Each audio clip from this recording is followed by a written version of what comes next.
আমি মনে করেন 4টার সময় নিয়ে এসেছি আমার বোনটা নিয়ে এসে কইতেছে বা রুগী বেশি ভালো না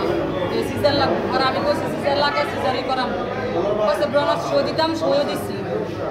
আধা ঘন্টা পর তারা কয় নর্মালে উঠবে ডাক্তাররা না করে দিচ্ছে ফোন করে আমার লেগে আবার তারা চেষ্টা করছে আধা ঘন্টার মতো চেষ্টা করে আবার ডাক্তার একদম আমি কই কি লেগে নর্মাল হতো না আবার সিজার লাগবে আমি কত সিজার করেন বাচ্চা মা করতে সুস্থতা বাচ্চা বুঝতে পারে 5 মিনিট পরে করতেছে দেখে বাচ্চা শিক্ষা দেয় না কে দেখছি আর 5 মিনিট পরে করতেছে বাচ্চা লইয়া শিশু কিনে যাচ্ছে লয়ে গেছি গা হ্যাঁ তেমনই কমা লয়ে জন্ম লাগবে তখন আসে আমার বোন মরা ভাই আমরা সুস্থ বিচার চাই আমরা ন্যায্য বিচার সামনে করতেছে ভাই।